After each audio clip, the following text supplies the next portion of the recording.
안녕하세요. 사연에 빠지다의 DJ 민영입니다. 여러분은 요양원에 대해서 어떻게 생각하시나요? 제 주위에서 들어보면요. 요양원이라는 곳이 영 믿을 만한 곳이 못 되고 자식에게 버림받는 기분이 든다라는 분들도 있으신 반면 또 요즘 고급 요양원은 돈이 없어서 못 가지 누가 보내주면 냉큼 들어가겠다 하시는 분들도 계시더라고요. 오늘의 사연은 이 요양원에 얽힌 사연을 소개해 드리려고 합니다. 오늘의 사연도 끝까지 함께 해주세요.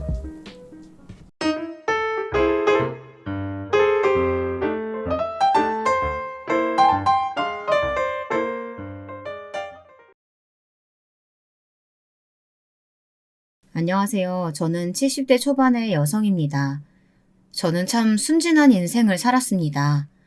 어렸을 때도 큰 고생 없이 자랐고 좋은 남편 만나 시집도 잘 간 편이라고 생각합니다. 그 흔한 시집살이도 한 적이 없었으니까요. 남편도 늘 자상하게 저를 잘 대해주었죠. 남편 그늘에서 월급 받아 살림해가면서 세상 물정 모르고 살았습니다.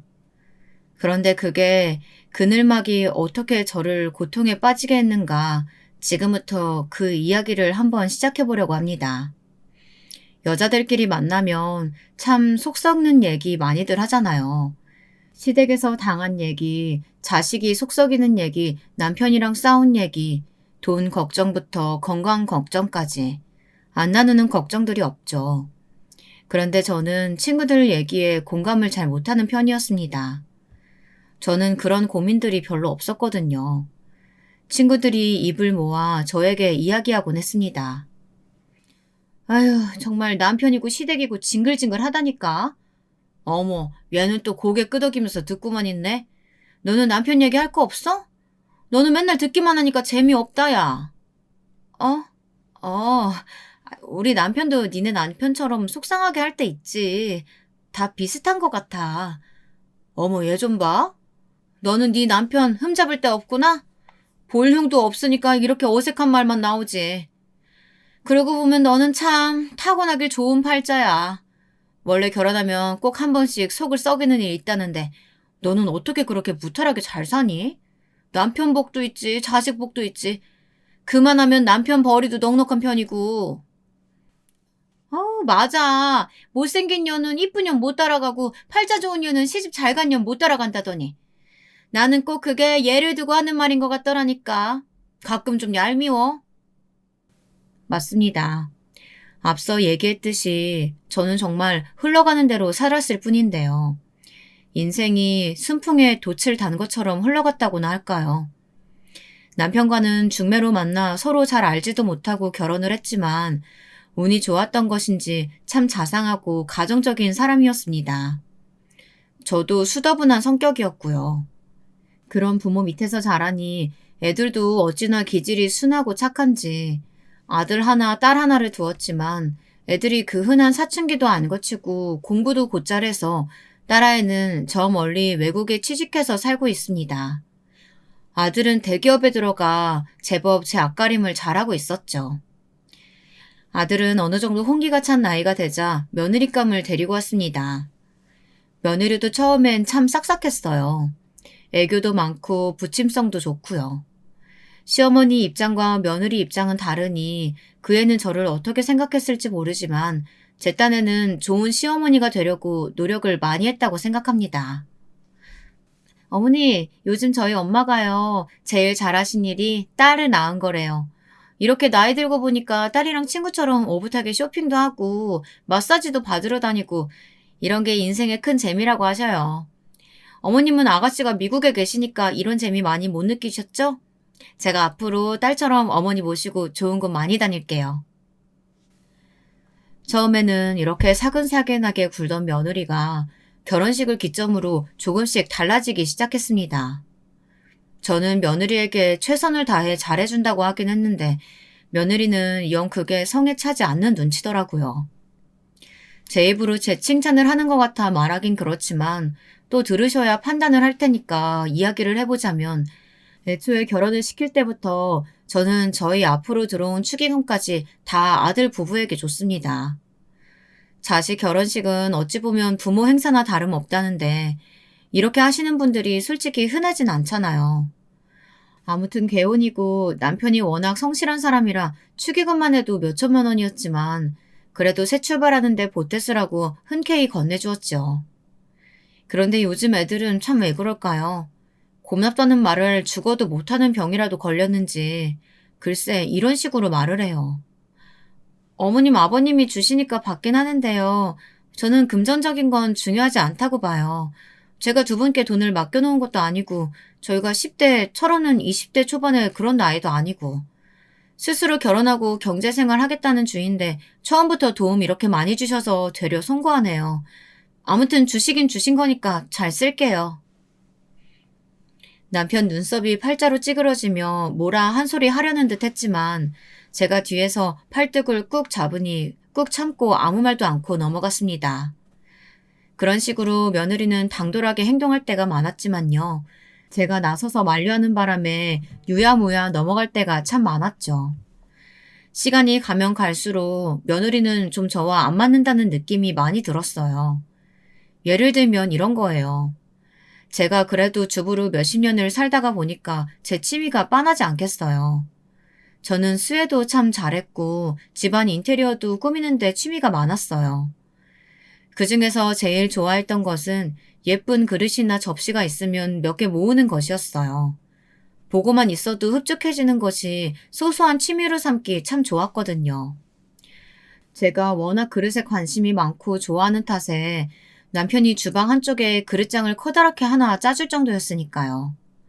거기에는 제 나름 자부심 있는 그릇들을 잘 보이게 진열을 해놓았습니다. 그 당시에 쓰는 사람도 별로 없었던 명품 그릇도 세트로 몇 개씩 있었고요. 유기 그릇부터 커피잔까지 제 친구들도 집에 오면 탐내하는 식기들이 참 많았죠. 한날은 남편 생일이라고 며느리와 아들이 저희 집에 저녁을 먹으러 온 날이었습니다. 그날은 며느리가 오고 처음으로 상을 차리는 날인데 제가 제일 아끼던 8인 세트 그릇을 꺼냈습니다. 그게 사실 남편한테는 비밀로 하고 샀는데 150만 원이 넘는 거거든요.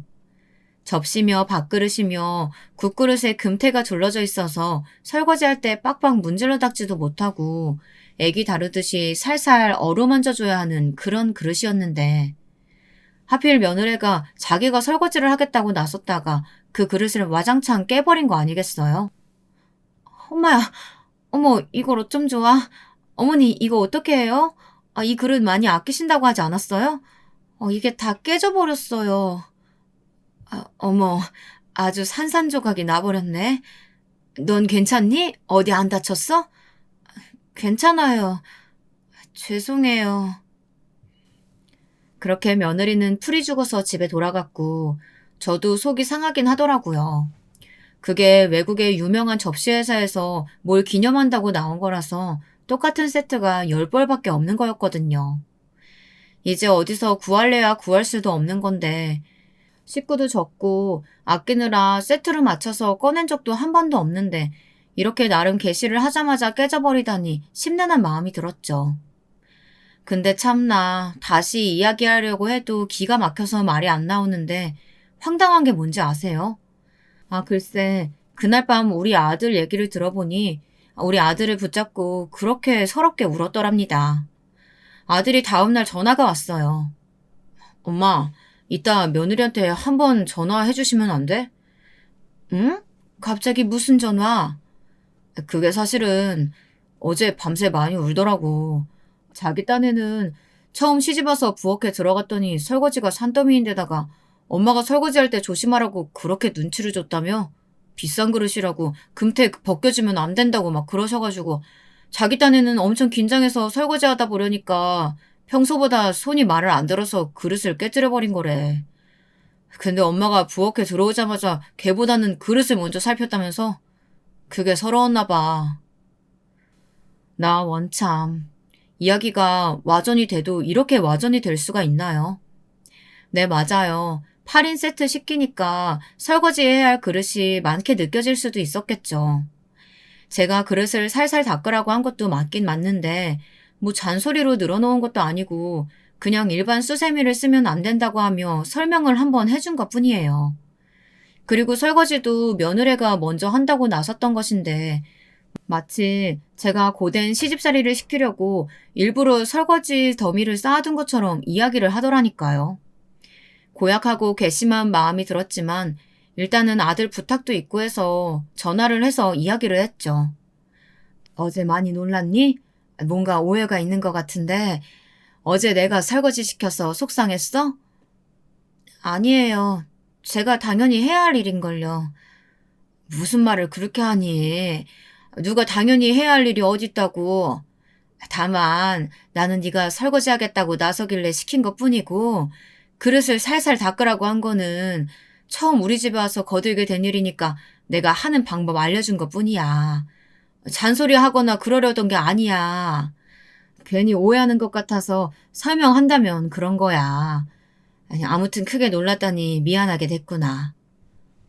네, 그렇게 말씀해 주시니 감사해요. 그렇게 저는 졸지에 며느리 쥐잡듯 잡는 시어머니, 못된 시어머니가 되었지만 별말 안 하고 넘겼습니다. 그러던 어느 날 저는 충격적인 전화를 받게 되었습니다. 남편이 택시를 타고 어디를 가는데 기사가 자꾸 길을 뺑뺑 돌아서 가더라는 거예요. 화가 난 남편이 급기야 차를 세우라고 했고 도로 한복판에서 왜 길을 돌아가냐, 바가지를 씌우려는 거냐 하며 택시기사와 싸움이 났는데 그만 둘 다 언성이 높아져서 큰 싸움이 된 모양이더라고요. 그렇게 거친 욕설을 주고받고 삿대질까지 하다가 남편이 그만 심장을 부여잡고 쓰러져 버린 겁니다. 급히 병원에 실려가서 심폐소생을 받았지만 남편은 그렇게 허무하게 세상을 떠나고 말았습니다. 딱 20년만 같이 오순도순 살고 한날 한시에 두 손 꼭 잡고 나란히 누워 죽자고 늘 얘기하던 양반이 그렇게 하루아침에 세상을 떠날 줄 누가 알았겠습니까? 남편의 갑작스러운 죽음은 받아들이기가 힘들었습니다. 남편이 짜준 그릇장만 봐도 눈물이 나왔고 남편과 자주 가던 동네 카페도 운동센터도 혼자 갈 엄두가 나지 않았습니다. 제가 그렇게 영 기운을 못 차리고 밤마다 남편 사진이며 옷가지를 끌어안고 엉엉 울자 외국에 사는 딸아이가 제안을 해왔습니다. 엄마, 전 그러면 다 정리하고 나랑 미국으로 갈까? 요즘엔 거기도 한국이나 다름없어. 한인타운이 얼마나 잘 돼 있는데. 한국 마트에 가잖아? 여기서 장 보는 거랑 똑같이 살 수 있어. 고추장이며 쌀이며. 심지어 한국 캔커피도 종류별로 늘어놓고 판다니까. 게다가 자식들 따라서 오는 할머니, 할아버지도 요새 많아. 교회 같은 데 가면 친구 사귀기도 쉽고. 무엇보다도 새로운 환경에 적응하면 그래도 아빠 생각이 좀 덜 나지 않겠어? 이 집이나 동네나 아빠랑 몇십 년을 같이 살았는데 어딜 가나 아빠 생각이 날 수밖에 없지. 저도 평생은 아니어도 길어도 한 1, 2년은 딸을 따라가 있어도 좋겠다는 생각이 들더라고요. 근데 갑자기 생각지도 못한 일이 벌어졌습니다. 글쎄 며느리가 자기도 저를 따라 미국에 가서 살고 싶다는 이야기를 하는 겁니다. 한국에 있어도 대면 집에 잘 오지도 않은 애가 저 멀리 이국 땅에 저를 모시고 가서 살고 싶다뇨. 알고 보니 속셈이 따로 있었습니다. 아가씨, 제가 애들 교육에 워낙 관심이 많잖아요. 특히나 영어는 미국에 가서 배워야 더 빨리 는다고 하는데 제가 지난번에 아가씨한테 애들만이라도 아가씨네 집으로 보내면 안 되냐고 물었을 때 단칼에 거절해버리시니까 어찌나 섭섭하던져. 이참에 잘 됐어요. 제가 애들 데리고 갈게요. 어머님도 제가 모시고요. 어때요, 아가씨? 이건 괜찮죠? 그러니까 며느리는 손주들을 미국에 유학 보내고 싶어서 호시탐탐 기회를 엿본 것 같더라고요. 내 딸에게 전화를 걸어 애들만 보내겠다고 했던 것도 저와 아들은 금시초문이었습니다. 아니, 시집도 안 간 우리 딸에게 자기네 애들 수발들라는 것도 아니고 애들만이라도 보내고 싶어서 넌지시 전화를 넣었다니 그것도 어이가 없는 일이었죠. 아무튼 그렇게 틈틈이 기회를 노리다가 내가 미국에 갈 것 같으니까 이참에 따라가겠다고 나선 것이었어요. 언니 괜찮겠어요? 거기 애들 교육 때문에 왔다가 적응 못해서 힘들어하시는 분들 제법 많아요. 돈도 생각보다 많이 들고요. 무엇보다 가족이 몇 년간 떨어져 지내는 건데 오빠는 괜찮아? 나는 오빠만 괜찮다면 사실 나야 고맙지. 사실 내가 일이 바빠서 엄마 모시고 가서 덩그러니 혼자 지내게 하실 수도 있는 것 같아서 그게 걱정됐거든. 근데 언니랑 애들까지 다 같이 가면 엄마도 적응하시기 훨씬 좋고 적적하시진 않을 테니까. 오빠만 괜찮다면 내가 다 알아보고 준비할게. 이번에는 딸아이도 찬성을 하고 나서서 그렇게 저는 며느리와 손주들과 함께 미국 땅으로 향하게 되었습니다. 딸아이의 말처럼 정말 미국 안에는 작은 한국이 또 하나 더 있는 것 같았습니다. 한인타운의 길거리에는 한국인들이 생각보다 바글바글했고 영어보다도 한국말이 더 귀에 잘 들려왔어요. 식당에 가도 마트에 가도 주인이 한국 사람인 곳에만 찾아다닐 수 있어서 굳이 영어를 배우지 않아도 일상생활이 가능하더라고요. 한국 식당에 가잖아요. 순두부며 삼겹살이며 제법 한국에서 먹는 맛과 똑같은 맛이 나서 신기하기도 했습니다. 값이 좀 비싸긴 했지만서도요. 그렇게 낯선 나라에 정착을 하긴 했는데 글쎄 며느리 애가 좀 적응이 된다 싶더니 본색을 드러내기 시작했습니다. 본인은 여기저기 쇼핑에 동네 아줌마들 사귀고 구경 다니느라 바쁘고 저에게 온갖 집안일을 파출부처럼 부려대기 시작하는 거예요. 어머니, 저 이따가 여기 동네에서 친해진 엄마들이랑 어딜 좀 가기로 했거든요. 제가 아직도 동네 지리 많이 못 익혀서 알려준다고. 어머님이 애들 픽업 좀 해주시고요. 간식도 좀 챙겨주세요. 아, 청소를 못했는데 청소기만 좀 돌려주실래요? 여기는 다들 집안에서도 신발 신고 다녀서 그런가 유독 집안에 먼지가 많은 것 같네. 그렇게 이야기하면 제가 또 딱히 할 일도 없고 그렇게 집안일을 하다 보면 하루가 금세 가는 거죠. 어느새 저는 청소, 빨래, 음식은 물론이요. 아이들까지 혼자 다 돌보고 있었습니다. 며느리는 아주 살판이 났죠. 이제 제법 혀 꼬부라진 소리도 잘 내고요. 어디서 데려왔는지 동남아 애를 고용해서 하인처럼 부리기도 했습니다. 근데 우리 집 살림만 하는 것도 이제 제법 벅찬데 며느리는 은근슬쩍 다른 집 일까지 저에게 시키는 게 아니겠어요? 어머니, 제가 오늘 제임스네랑 마사지 받으러 가기로 했는데 글쎄 예약 시간이 워낙 없어서 애들 하원 시간으로 잡아버린 거 있죠? 죄송해요. 저희 애들 데려올 때 제임스도 같이 데려와 잠깐 봐주실 수 있어요? 이런 식으로 다른 집 애들까지 몽땅 데려와 보게 하질 않나. 어머니, 오늘 수진에서 파티가 있는데 그 집 사람들이 어머니 김치를 그렇게 좋아해요. 마치 한국에서 엄마가 차려준 맛이 나서 눈물 날 것 같다고 하는 사람도 있다니까요. 어머님이 이따가 가서 파티 음식 좀 도와주시면 안 돼요? 이런 식으로 남의 집 음식까지 도맡아하게 만드는 거죠. 그러던 어느 날 큰 사단이 났습니다. 그날도 며느리의 부탁으로 옆집에 가서 청소를 좀 해주고 나오는 참이었는데 갑자기 낮 시간에 들린 딸아이와 마주친 겁니다. 엄마, 왜 그 집에서 나와? 이따문 다 뭐고? 저기서 뭐 했어? 어? 아, 그냥 우리 집 애들 데려오면서 저 집 애들도 내가 같이 데려왔는데 집에 데려다 놓으면서 보니까 집이 어찌나 더러운지 내 성미에 그냥 못 보겠어서 좀 치워줬어. 뭐? 그니까 지금 저 집 애들 뒤치다꺼리에 저 집 청소까지 엄마가 했단 말이야? 엄마가 왜 그런 일을 해? 언니가 시켰어? 제가 우물쭈물 아무 말도 못하자 딸아이는 머리 끝까지 화가 난 듯 보였습니다. 며느리가 집에 오길 기다렸다가 마구 따지더라고요. 언니, 정말 너무한 거 아니에요? 내 마침 이상한 소문 듣고 와서 봤더니 그게 사실이네요. 아가씨, 그게 무슨 말이에요? 다짜고짜 내가 너무하다니. 그리고 소문은 무슨 소문이요? 언니가 엄마를 아주 종처럼 부려먹는다고. 여기 한인타운 내에 소문이 얼마나 났는지 몰라요. 게다가 이제 남의 집 일까지 시킨다고. 다들 엄마 안쓰럽다고 한마디씩 보태길래 내가 설마 하고 와봤더니 참 기가 막혀서 이러려고 엄마 따라서 애들 데리고 여기까지 온 거예요? 미리 다 속셈이 있었죠? 어머 아가씨, 섭섭하게 그게 무슨 말이에요? 저도 나름 여기 멀리까지 와서 어머님 모시고 사느라 얼마나 힘든데요. 요즘 세상에 홀 시어머니 모시고 사는 나 같은 며느리가 어디 있다고 나한테 이래요. 아 그리고 네 맞아요. 제가 어머님한테 집안 살림 도움 좀 받는 건 맞지만 그거 다 어머님이 나서서 하신 거지 제가 뭘 시키긴 시켰다고 그러세요? 적반하장도 유분수지. 그런 식으로 눈구렁이처럼 굴면서 착한 우리 엄마 잘도 부려먹었네요. 내가 알게 된 이상 나는 더 이상 이 꼴 못 봐요. 당장 짐 싸서 집으로 돌아가요. 오빠한테도 내가 알릴 테니까. 그렇게 딸아이와 며느리는 크게 싸움을 벌였고 저와 며느리 손주는 딸아이에게 쫓기듯이 다시 한국으로 돌아왔습니다. 딸에게 소식을 들은 아들은 불같이 화를 냈죠.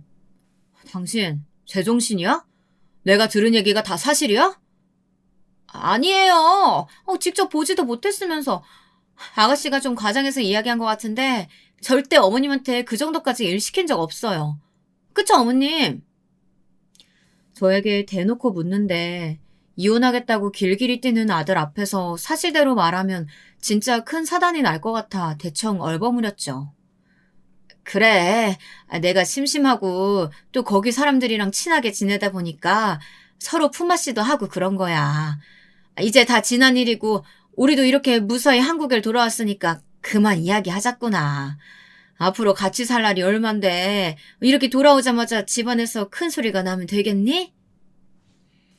미국에 가기 전 남편과 살던 집까지 다 처분하고 갔던 터라 저는 당장 지낼 곳이 없었고 미국에서 원래 며느리와 같이 지내기도 했고 자연스럽게 아들 부부와 합가를 하게 됐습니다. 며느리는 근데 그게 영 못마땅한 눈치더군요. 오래 있지 않았어도 그새 미국 시간에 적응이 된 것인지 밤에 유독 잠이 안 와 거실로 나갔다가 아들에게 은근히 조르는 며느리의 말을 듣게 되었습니다. 어머님, 어디 시골에 집이라도 한 채 알아봐서 거기 살게 해드리면 안 돼? 요새는 시골에 빈집도 많아서 그냥 공짜로 살게 해주는 데도 많다던데. 어머님도 아파트에 사시는 거 답답하지 않겠어? 그리고 당신은 모르지만 어머니 모시는 거 쉽지 않다. 나 미국에서 정말 힘들었어. 근데 아가씨한테 결국엔 그런 소리나 듣고 나도 힘들고 보람도 없고 또 괜한 소리 들을까봐 이제 어머니 모시기 싫어. 무슨 소리야. 당연히 어머니는 내가 모셔야지. 그런 쓸데없는 소리 할 거면 잠이나 자. 치. 단호한 아들의 말에 며느리는 더 갖다 붙이지도 못하는 눈치였습니다. 며느리가 새삼 고약하다는 생각도 들고 서운한 마음도 들었습니다. 나를 내보내려거든 어디 근처에 아파트라도 한 채 마련하던가 그 돈마저 아까워서 어디 남의 빈 시골집에 들어가서 살게 하자고 이야기를 하다니 그런 말도 안 되는 알랑방구에 콧방귀도 안 끼는 아들이 새삼 참 든든하더라고요. 그래, 내가 이제 우리 아들만 의지하고 살면 되겠구나 싶은 마음이 들었습니다. 그러던 어느 날이었습니다. 저와 같이 살게 된 이후로 매사 퉁명스럽게 굴던 며느리가 그날은 무슨 신이 나는 일이 있는지 잔뜩 들떠서 제 팔뚝을 붙잡아 끌고 거실에 앉히는 겁니다. 어머님, 이거 한번 좀 보세요. 제 눈앞에 잔뜩 꺼내놓은 그것은 정말 생각지도 못한 것들이었습니다. 어디서 그렇게 발품을 팔아서 구해온 것인지 웬 요양원에 대한 소개가 담긴 팜플렛을 막 10개가 넘게 가져와서 저에게 하나하나 짚어가면서 설명을 해주는 겁니다. 어머님, 여기는 경치가 좋고 공기가 좋대요. 워낙 한적한 곳에 있어서 그런가 봐요. 그래서 바깥 활동도 많이 하는 편인데 할머니, 할아버지들끼리 그 공 가지고 하는 놀이 있잖아요. 게이트볼. 그것도 야외에서 하고 텃밭 가꾸기 같은 것도 하고요. 왜 어머님, 아버님이랑 그런 거 하는 거 참 좋아하셨잖아요. 어머님, 여기는 음식이 참 맛있대요. 매 끼니마다 내려가서 뷔페처럼 떠먹으면 된다고 하더라고요. 실제로 제가 가서 시식도 해봤는데 정말 맛있더라고요. 매 끼니마다 골라서 먹으면 되니까 질리지도 않겠어요. 혼자 끼니 챙겨 먹기가 그렇게 귀찮잖아요. 여자들은 남이 해주는 밥이 최고고요. 거기다가 어머님 미국 음식도 워낙 좋아하셨는데 양식 메뉴도 정말 많아요. 그리고 여기는 마지막으로 할머니, 할아버지들이 다 어머님 또래여서 너무 재미날 것 같더라고요. 분위기가 너무 화기애애하고 활동적이에요. 제가 보니까요, 은근히 아버님 스타일이나 할아버지도 많더라고요. 혹시 아세요? 거기서 아버님 닮은 분이랑 또 한 번 사랑에 빠지실지? 어머, 제가 너무 주책이었어요? 참, 어디 요양원 홍보 대사라도 된 줄 알았습니다. 여긴 뭐가 좋고 저긴 뭐가 좋고 어찌나 설명을 잘하던지 저조차도 내일 당장 가보고 싶게 귀가 솔깃한 이야기들을 많이 하더라고요. 그런데도 기가 막힌 건 뭔지 아십니까? 자세히 들여다보면 다 공통점이 있다는 겁니다. 요양원들이 대체로 서울이랑 엄청 멀리 떨어진 곳에 있더라고요. 혹시나 가까우면 지들이 주말에 자주 찾아와야 될까봐 그런 속셈이었겠죠. 그리고 가격대도요. 저도 친구들이며 언니들에게 워낙 많이 들어서 아는데 그 중에도 좀 저렴하고 그런 데만 골라서 알아왔더라고요. 뭐 어디 나라에서 운영하는 시설보다도 못한 그런 곳들로 말입니다. 그러니까 지금 나더러 요양원을 가라는 거냐? 아범도 같이 알아본 게냐? 아유, 아니요. 아범한테는 어머님이 차차 얘기해 주시면 더 좋죠. 제가 이렇게 고생해서 알아봤어도 아범은 괜히 난리칠걸요? 그냥 어머님이 이런 것에 관심 있으신가 먼저 의사 여쭤보는 거예요. 그래야 어머님이 마음에 드시는 대로 일단 고르실 수 있으니까요. 그럼 대략 비용이랑 다 알아보고 나서 그 다음에 아범한테 꼭 가고 싶다. 이렇게 저희 둘을 조르는 거죠. 요새 요양원이 좀 비싼가요? 저도 큰맘 먹고 알아본 거예요. 예, 너 지금 나를 바보로 하니? 제가 전에 없이 날카롭게 전곡을 찌르자 며느리는 놀란 눈치였습니다. 네, 보아하니 네가 시어머니 모시기 귀찮아서 이리저리 꾀를 낸 모양인데 나는 그런 데 가서 살 생각 추호도 없다. 내 친구들 말 들어보니 요양원도 요양원 나름이라면서 괜히 거기 있으니까 더 늙은 기분 들어서 도로 나왔다는 애들도 많어. 그리고 네 말처럼 요양원이 좀 비싸니?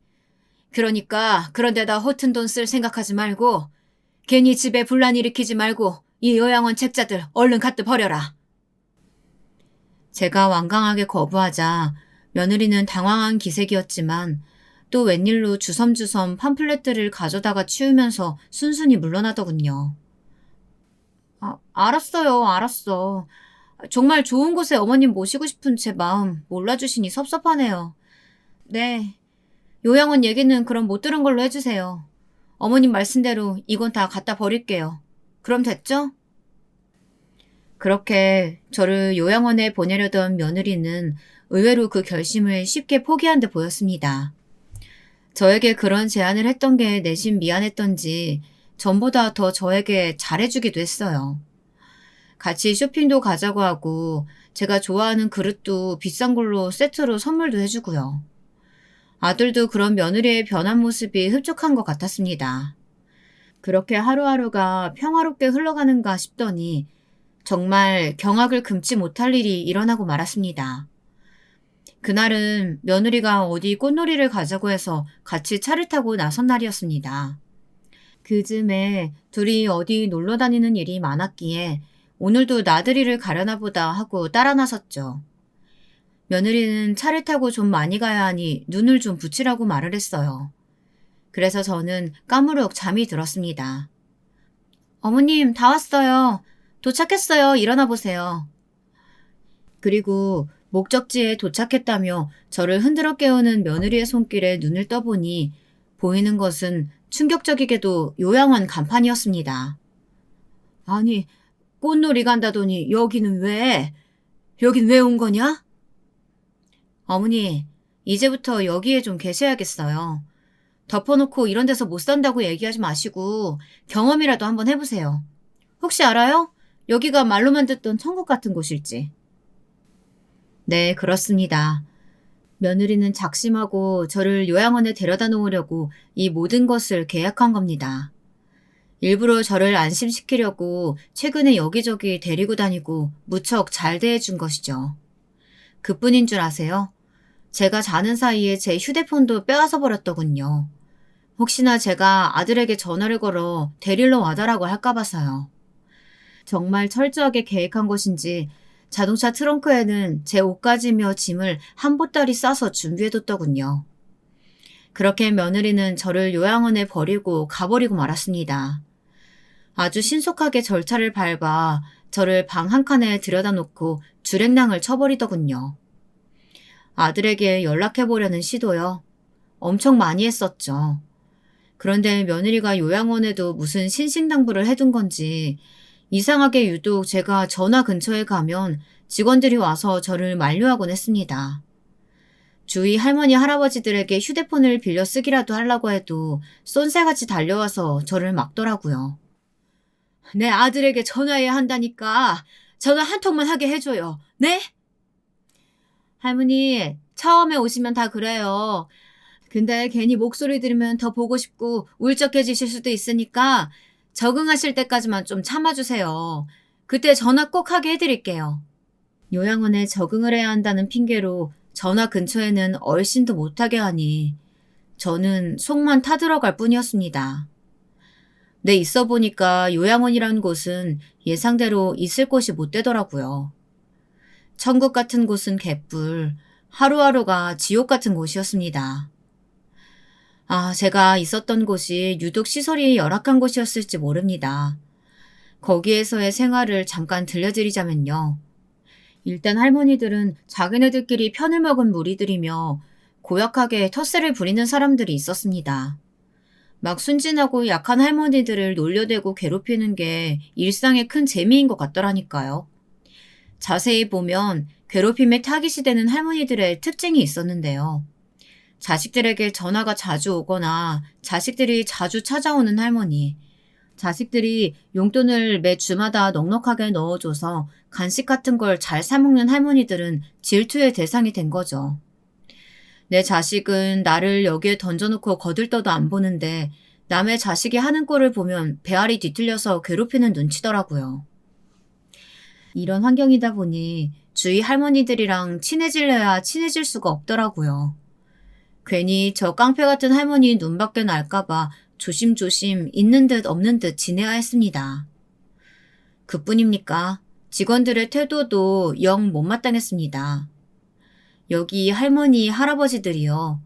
겉으로 보면 참 깔끔합니다. 머리도 아주 잘 감겨서 정돈되어 있고 냄새들도 안 나고. 그게 왜 그런지 아십니까? 아주 사람을 윽박을 질러가며 아침 저녁으로 빡빡 닦아주니까 그래요.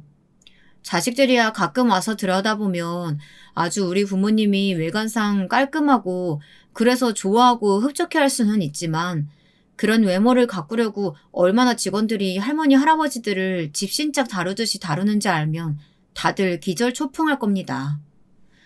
그렇게 지옥과도 같은 요양원에서 지내고 있는데 어느 날 갑자기 며느리가 저를 찾아왔습니다. 어머니, 잘 지내셨어요? 얘야, 왔구나. 너가 나를 데리러 올 줄 알았어. 내가 잘못했다. 뭔진 모르겠지만 내가 다 잘못했다. 내가 이렇게 빌 테니까 나 여기서 제발 꺼내다오.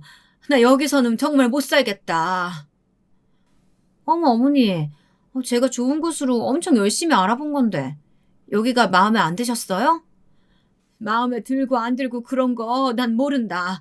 나 여기서는 정말 못 살아. 제발 나 당장 좀 데려가 달라니까. 제 애원을 듣던 며느리가 말했습니다. 네, 어머님. 저도 이제 더 이상 어머니 찾아 헤매는 남편 못 보겠어요. 그냥 좀 친척집이나 친구네 집에 며칠 놀러 갔다고 하면 그런 줄 알지. 사람이 밥도 못 먹고 회사도 안 나가고 어머니만 소송만 하고 있어요. 저도 못할 짓이니까 어머님 데려가려고 이렇게 왔어요. 우리 아들이 나 찾을 줄 알았다. 얼른 나 데려가다오. 우리 아들이 이 엄마 애타게 찾고 있었구나. 네, 데려가 드린다고요. 근데 어머니, 한 가지 조건이 있어요. 그이에게는 절대 제가 요양원에 모셔다 드렸다는 얘기 하지 마세요. 그 얘기 하신다면 저도 이판사판이에요. 여기 요양원에 쥐도새도 모르게 다시 모셔다 드릴 테니까 그런 줄 알고 절대 요양원 얘기는 입 밖에도 내지 마세요. 알았어. 얼른 가자. 얼른 가. 저는 정신없이 고개를 끄덕일 수밖에 없었습니다.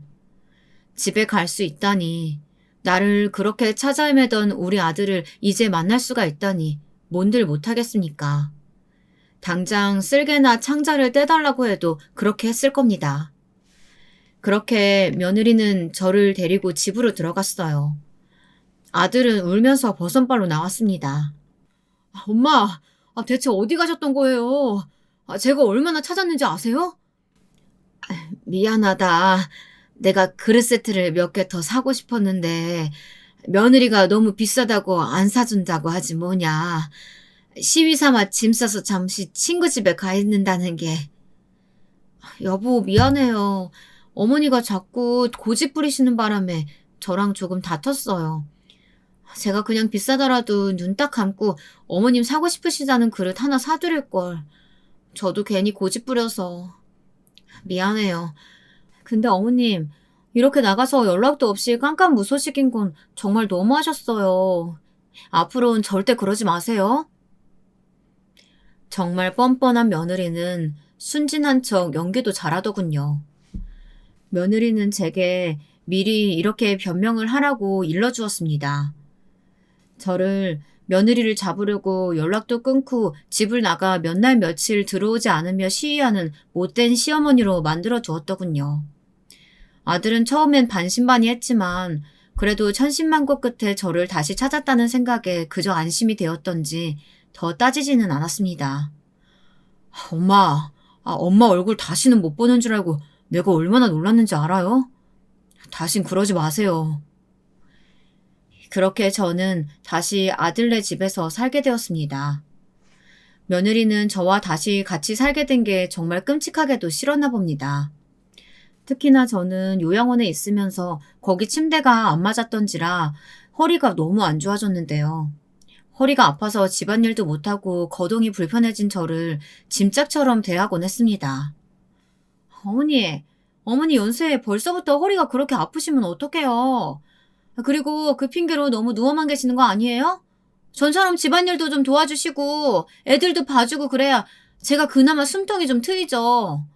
나가서 돈이라도 벌어오시면 참 좋겠는데. 어머님은 평생 아버님 덕에 사회생활도 안 해보셨으니까 밖에 나가서 무슨 일 해야 할지도 모르시죠? 이런 식으로 사람을 구박하는 겁니다. 특히나 비가 오거나 날이 굳으면 허리가 더 아파서 정말 꼼짝 않고 누워있어야 했는데 그날도 그런 날 중 하나였습니다. 며느리는 괜히 제 방에 들어와서 걸레질 한답시고 방을 뿍뿍 닦으면서 궁시렁대기 시작하는 거예요. 그러다가 갑자기 걸레를 바닥에 탁 내팽개치며 저에게 따지기 시작했습니다. 아우 진짜! 제발 요양원에 다시 가면 안 돼요? 아범도 그때 어머니 찾으러 다닌다고 무단결근해서 회사에서도 간당간당한 눈치인데 저희도 힘들어 죽겠다고요. 제발요. 며느리의 막말에 저는 온몸에 소름이 오소소 돋았습니다. 제가 며느리가 이 말을 하기를 얼마나 기다렸는지요. 저는 벼랑간 무슨 힘이 났던지 아팠던 허리를 벌떡 일으켜 준비했던 꽁꽁 숨겨둔 통장을 며느리에게 보여줬습니다. 그러자 며느리의 눈이 왕방울해졌습니다. 통장에 적힌 내용을 보더니 갑자기 무릎을 꿇고 싹싹 빌더군요. 그것은 며느리가 제가 있던 요양원으로 돈을 이체한 내역이 증거로 남아있는 며느리의 통장이었습니다. 너 말 잘했다. 나보고 요양원으로 다시 가라고? 어느 요양원 말이냐? 혹시 내가 있던 그 시골 요양원 말하는 거냐? 너 나를 내 친구네서 모셔왔다고 거짓말하게 하더니 감히 나에게 또 요양원으로 가라고 협박 아닌 협박을 해. 여기 통장에 찍힌 내역 봐라.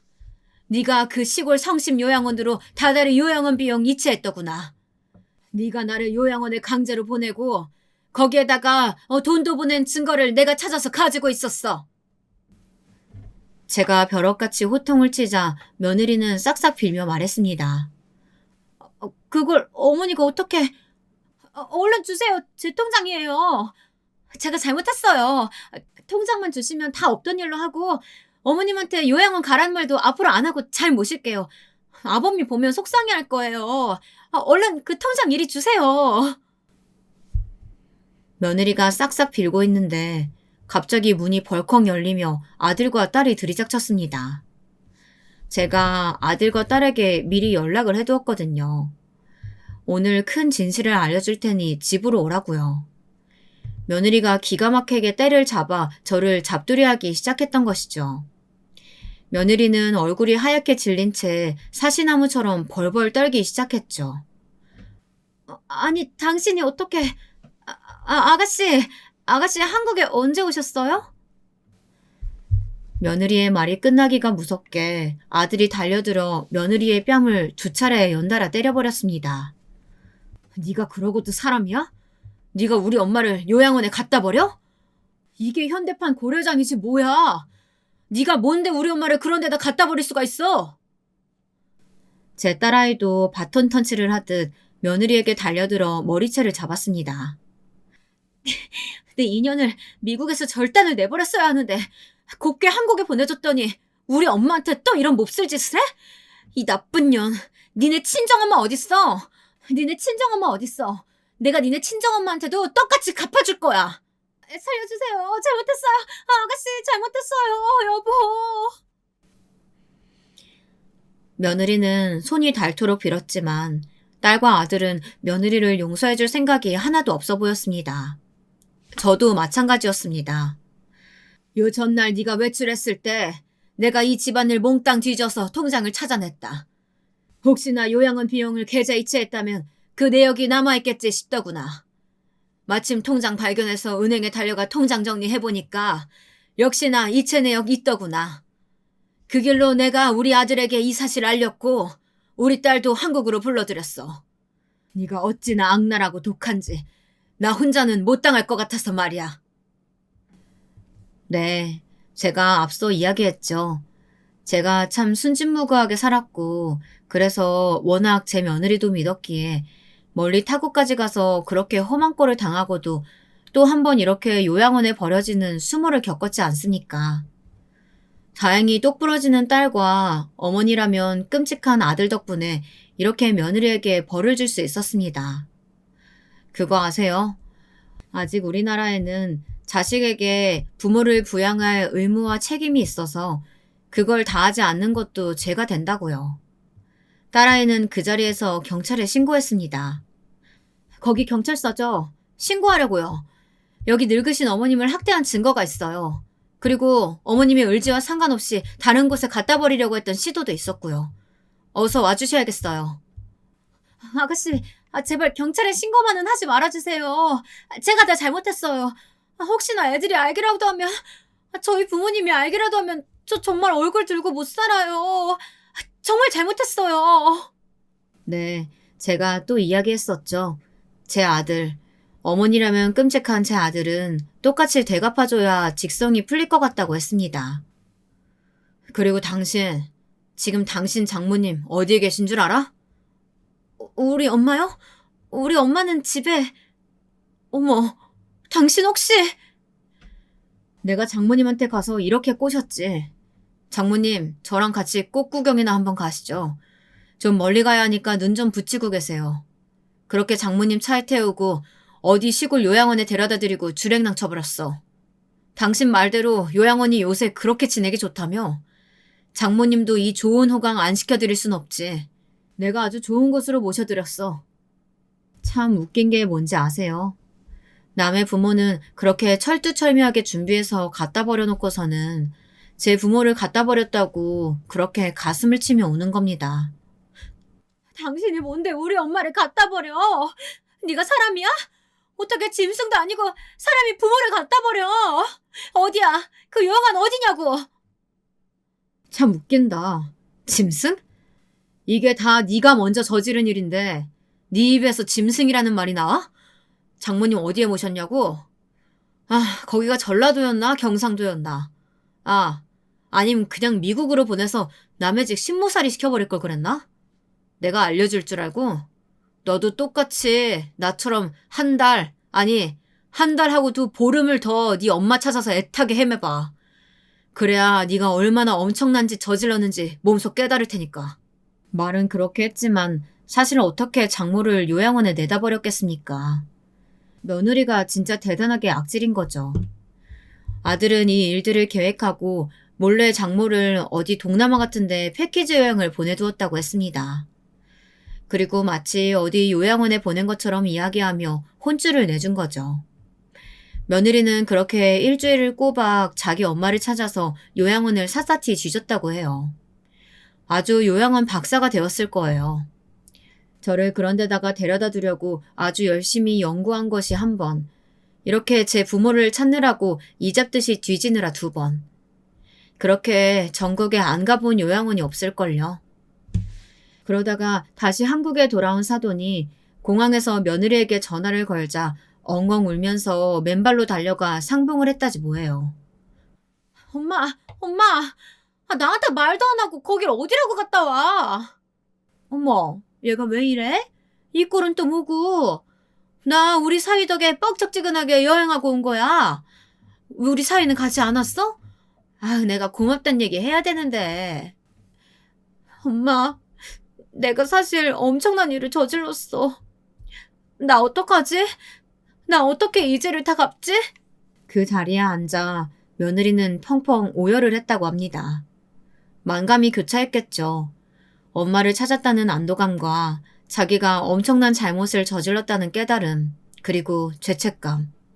그럼에도 장모님을 참아 버리지 못하고 여행을 보내드린 남편에 대한 미안함까지. 그렇게 며느리는 엄청난 일을 저지른 대가로 재산도 한 푼 받지 못하고 아들에게 이혼을 당하게 되었습니다. 아들이 어찌나 험악하게 으름장을 놓았던지 그렇게 끔찍하게 여기던 제 자식 근처에도 앞으로 얼씬도 못하게 되었습니다. 여보, 제가 다 잘못했어요. 다른 벌은 제가 다 달게 받을게요. 제발 아이들만 만나게 해주세요. 왜? 우리 애들한테도 커서 부모 버리라고 가르치게? 당신 같은 여자는 부모로서의 자격 없어. 우리 애들이 자기처럼 클까봐 겁난다. 절대 못 보여줘. 제발 애들한테는 비밀로 해주세요. 제가 그런 엄청난 짓 저질렀다는 거 알면. 그러니까 애들 곁에는 얼씬도 하지 말란 말이야. 그랬더니 어딘가 정신이 이상해진 모양인지 헛소리를 하면서 동네를 돌아다닌다는 이야기를 듣기도 했습니다. 부모가 눈앞에 멀쩡히 있는데 엄마가 없어졌다며 그렇게 동네를 뒤지고 다닌대요. 상태가 점점 심해져서 그쪽 부모가 며느리를 어디 정신병동에 입원시켰다는 이야기를 듣기도 했습니다. 듣자 하니 정신병동이라는 곳도 제가 있던 요양원과 다를 바 없는 곳이잖아요. 아침 저녁으로 깨끗이 씻기고 입히기는 하지만 어딘가 영혼이 없는 사람들이 모여서 지내는, 간호사에게 잘못 보이면 흠씨 두들겨 맞기도 하는 그런 곳이요. 본인이 저지른 죄로 본인도 똑같은 시설에서 지내게 되었으니 인과응보란 말이 어느 정도 맞는 것 같기도 합니다. 저는 어떻게 지내냐고요? 저는 서울 시내의 한 고급 요양원에서 살고 있습니다. 듣는 분들께서는 그놈의 요양원 지겹지도 않느냐고 물어보시겠죠. 그러나 제가 지금 지내는 곳은 다릅니다. 한 달에 비용만 700만 원이 넘게 들고 여기 들어오려면 보증금을 10억을 넘게 내야 했으니까요. 시설도 무척 고급스럽고 사실 요양원이라기보다는 서울에 좋은 아파트 한 채에 사는 거나 다름이 없습니다. 사실 제가 허리가 무척 안 좋아지지 않았습니까? 이곳은 곳곳에 제가 붙잡고 다닐 수 있는 안전바 같은 것이 잘 설치되어 있어서 거동하기에 참 좋습니다. 게다가 엘리베이터만 타고 내려가면 요양원에 사는 사람들만 이용할 수 있는 병원이 있는데 거기 선생님이 우리나라에서 허리에 관해서는 1인자라나요? 여사님, 허리가 많이 좋아지셨어요. 그래도 갑자기 무리하거나 하시면 또다시 안 좋아지실 수 있으니까 조심하시고요. 이제 복대도 가급적 없이 활동하셔도 큰 무리 없으시겠네요. 복대란 게 하고 있으면 허리가 편하게 느껴지긴 해도 계속 하고 있으면 그거에 의지하게 돼서 허리가 되려 약해질 수 있거든요.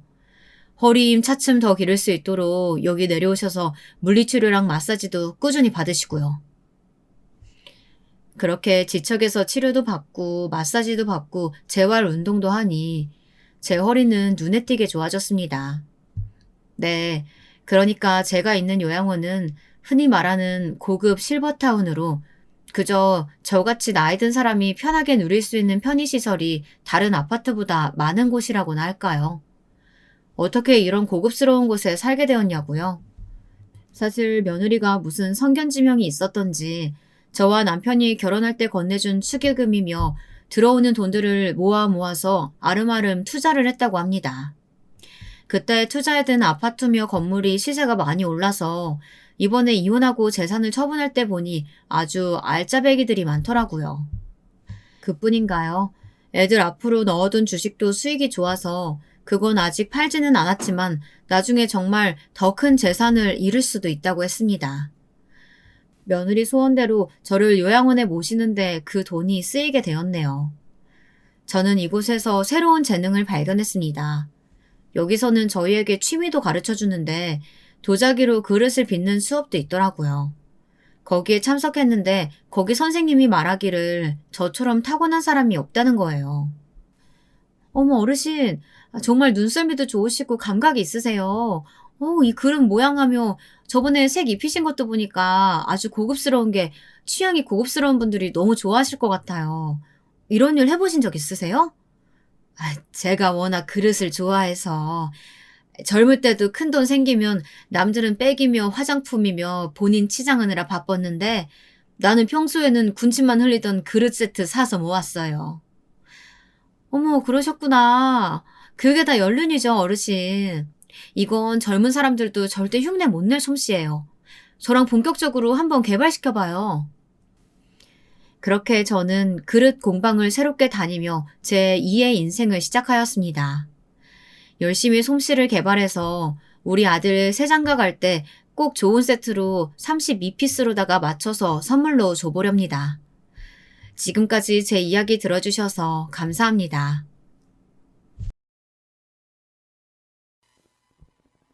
안녕하세요. 요즘 이 사연 채널 속 사람들의 이야기를 들으며 사는 게 낙인데요.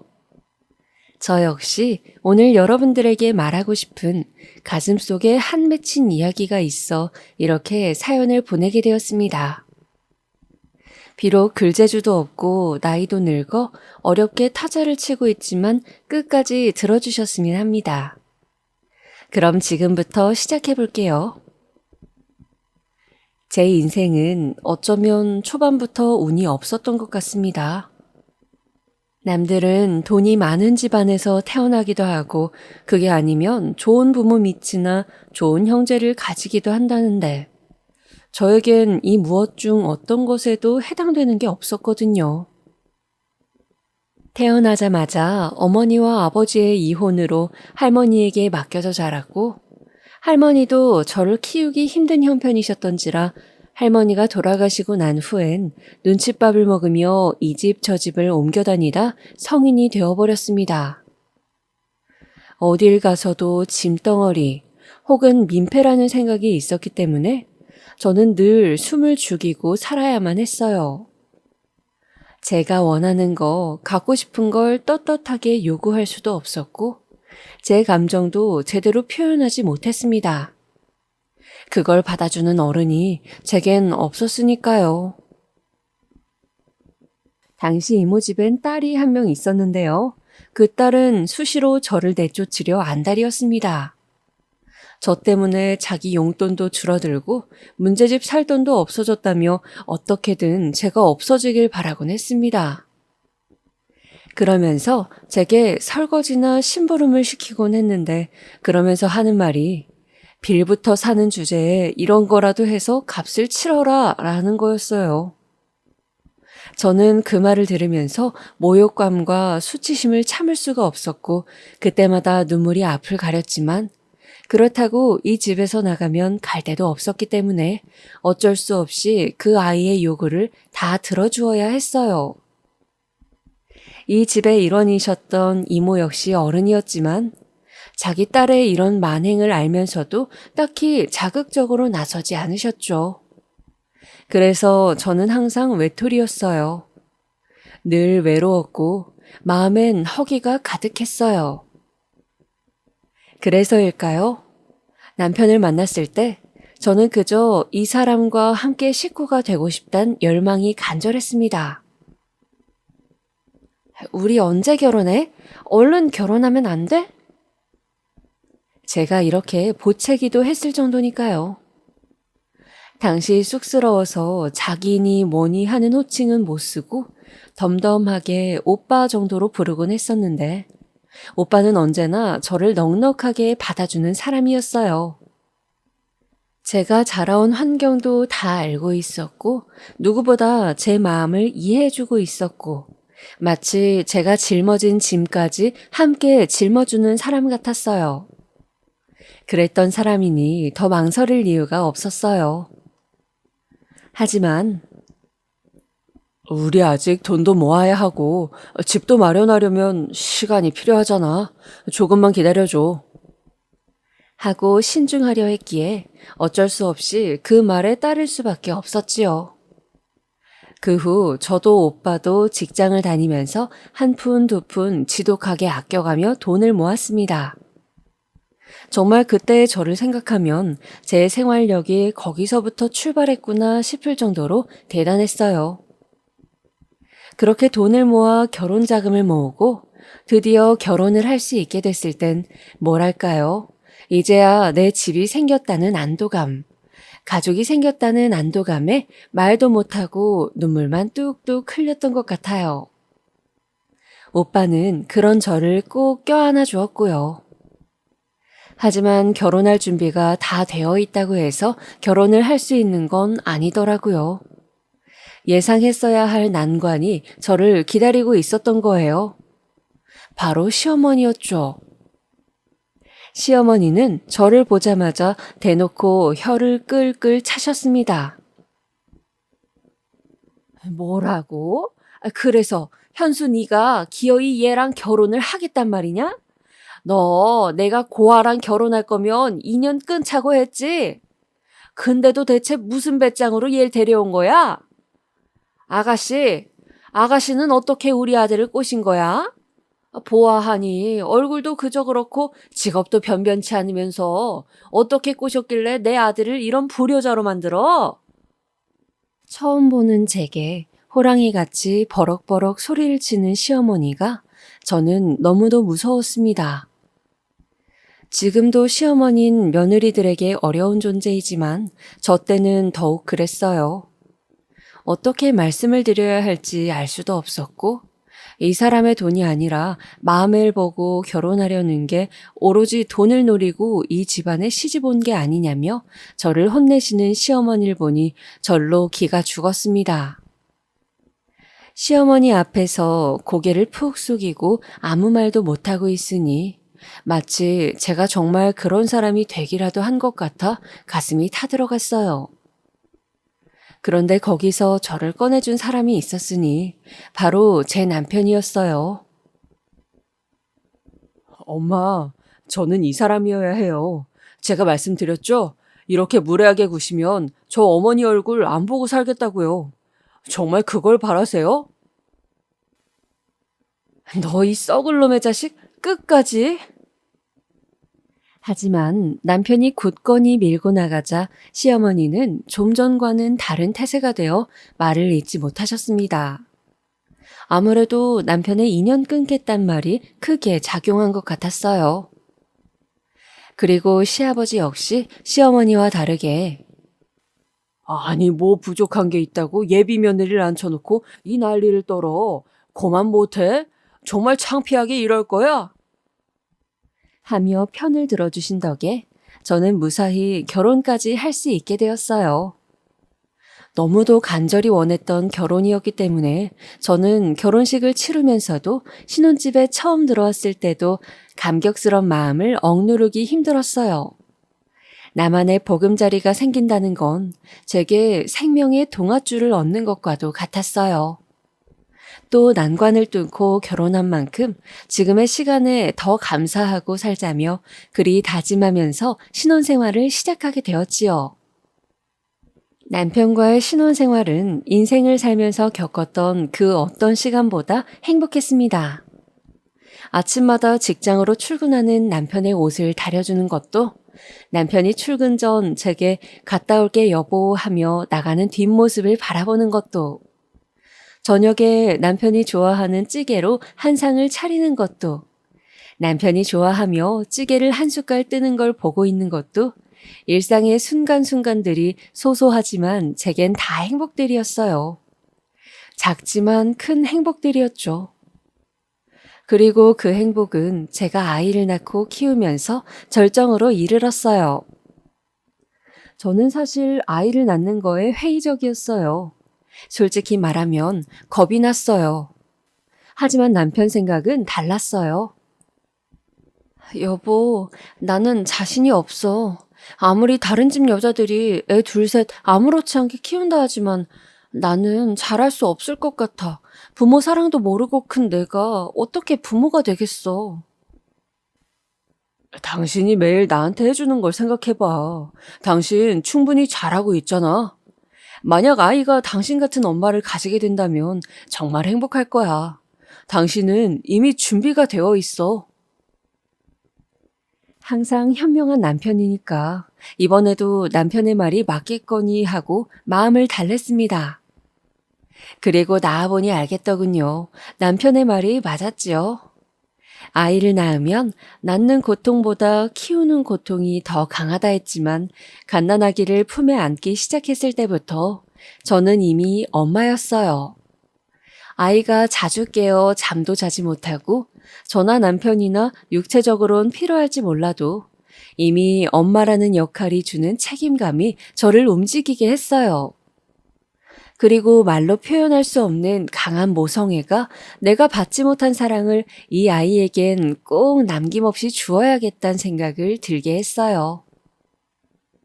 제가 정신없이 육아에 몰두하고 있을 무렵 남편은 당시 일이 바빴어요.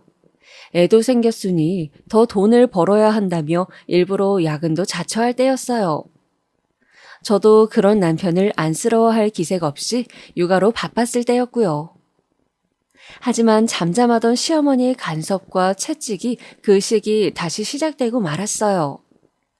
아마도 남편이 바쁜 틈을 타 저를 쥐잡듯 잡으려 한 것 같아요.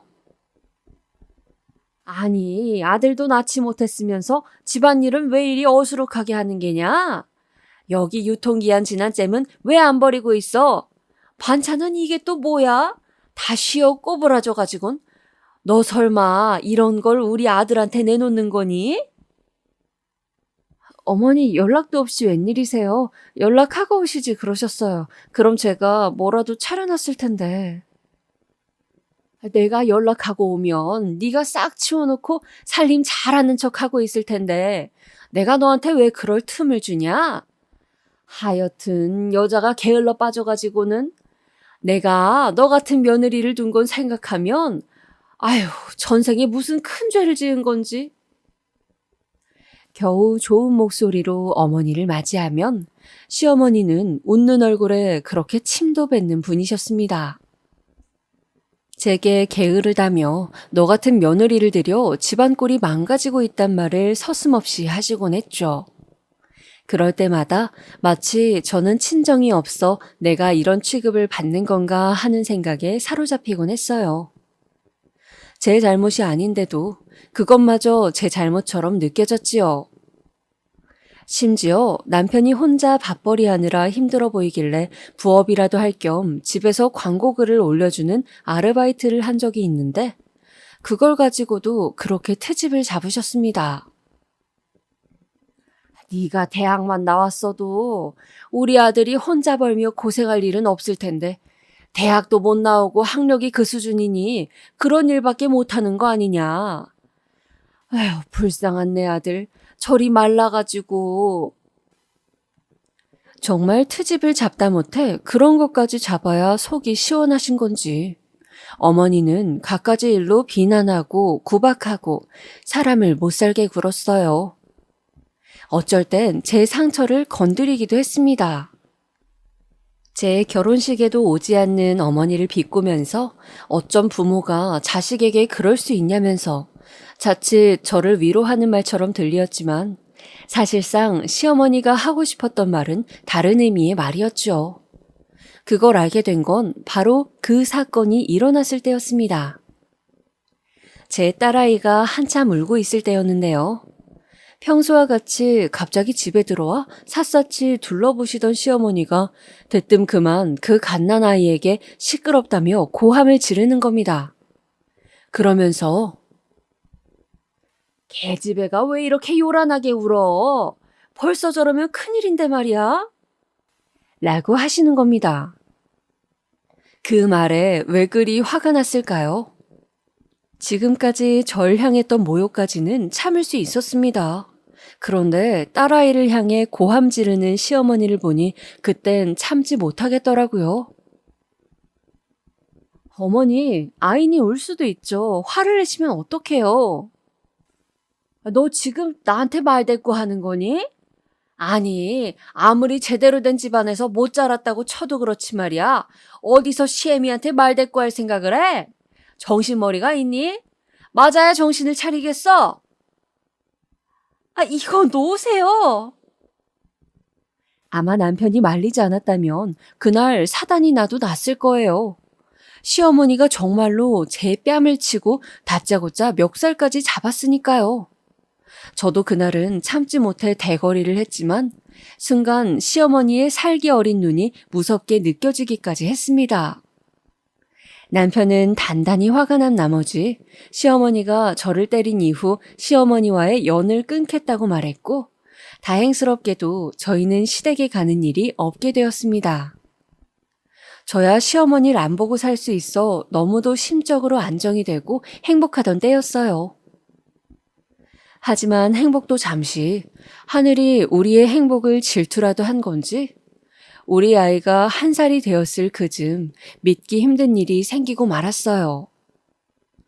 이 얘기를 자세히 풀었을 용기는 없으니 간략하게 말씀드릴게요. 제가 아이를 재우기 위해 침대에 누워 아이를 마주보고 아이의 이름을 부르고 있을 때였어요. 자야지, 우리 아기, 우리 이쁜 은정이. 그리고 그때 휴대폰이 울렸고 저는 급하게 갓난아기를 업고 병원으로 뛰어들어갔어요. 거기서 마주한 건 처참한 모습의 남편이었고요. 저는 우는 아이를 붙잡고 그 자리에 엎어져 함께 오열했고 그러다 남편에게 제대로 된 작별 인사도 건네지 못한 채 남편을 멀리 보내고 말았어요.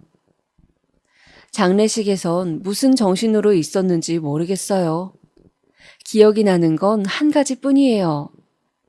한겨울 서리빨보다 차가운 눈으로 절 보시던 시어머니가 제 가슴에 꽂았던 비수였지요. 너 때문이다. 우리 아들이 너만 아니었어도 너랑 결혼만 아니었어도 이런 일은 없었어. 복 없는 며느리랑 결혼하면 이런 일이 생긴다던데 너 때문에 개 발자가 꼬인 거야. 어머니. 시어머니는 아들의 죽음에 제정신이 아니셨고 그 상태는 오래 지속됐어요. 밤마다 저희 집을 찾아와 문을 두드려댔고 그때마다 온갖 폭언을 내뱉으셨습니다. 차마 들을 수 없는 그런 말들을 갓난쟁이와 함께 듣고 있는데 어느 날은 정말 못 참겠더라고요. 그래서 아이와 함께 집을 처분하고 도망치듯 시어머니 없는 곳으로 가게 되었습니다. 내 남편이자 가족을 잃은 상실도 끔찍했는데 이런 상황에 내몰리게 된 것도 참으로 비참했지요. 그렇게 저와 갓난아기가 머물게 된 곳은 바로 지하 단칸방이었어요. 당시 남편의 돈이 자기 돈이라며 주장하신 시어머니에게 모아놓은 돈 거의 대부분을 다 드렸기 때문에 수중에 가진 돈이 없었어요. 그나마 지키고 있던 게 남편의 사망보험금이었는데 그걸로는 너무나 막막한 상황이었어요. 일을 해야 하는데 그렇다고 아기를 어디에 맡길 데도 없었으니까요. 어느 날 갑자기 공중으로 사라져버린 남편도 아직 떠나보내지 못했는데 앞으로 아이와 내가 살아갈 현실은 너무도 시리고 차갑게 느껴졌어요. 이럴 때 날 도와줄 친정이라도 있었다면 최소한 추운 단칸방에 아기를 눕히지는 않아도 되었을 텐데 이런 신세는 면했을 텐데 스스로 생각하기에도 참혹했습니다. 허나 그때 저를 살게 했던 건 아기였어요. 남편을 따라가고 싶은 마음이 문득문득 치솟았지만 저 없으면 이 추운 방에 홀로 남을 아이를 외면할 수 없었어요. 그래서 살았습니다. 이 악물고 앞으로 가야 할 길만 생각하면서요. 허나 애 낳고 집 봐줄 사람이 없었어요. 그게 제일 시급한 문제였어요. 하지만 그런 제게 은인 같은 분이 생겼지요. 아유, 아기 엄마가 안 됐네. 남편 잃고 당장 지낼 곳은 있어요? 일단 여기 방이 있으니까 애 눕히고 있어. 정말 감사합니다, 사장님. 감사합니다, 사장님. 사람이 정말 죽으라는 법은 없는 걸까요? 그때 제가 만난 식당의 사장님은 아마 남편이 절 위해 내려주신 분이 아닐까 싶을 정도로 따뜻하고 좋으신 분이었어요. 낯선 저를 자기도 혼자 애 키워봐서 그 심정 안다며 받아주시곤 일할 데가 없는 제게 보금자리를 내어주셨어요. 그리고 일이 정말 바쁠 땐 사장님이 딸아이를 보아주셨지요. 저는 그런 사장님이 너무 감사해 고맙다고 1000번은 말씀드린 것 같아요. 그 후 저는 사장님께 누가 되지 않기 위해 정말 열심히 일해 나갔던 것 같아요. 원래 하는 일은 부엌 일이었지만 그 외에 시간이 남으면 서빙 일까지 하면서 제 일처럼 해나갔어요.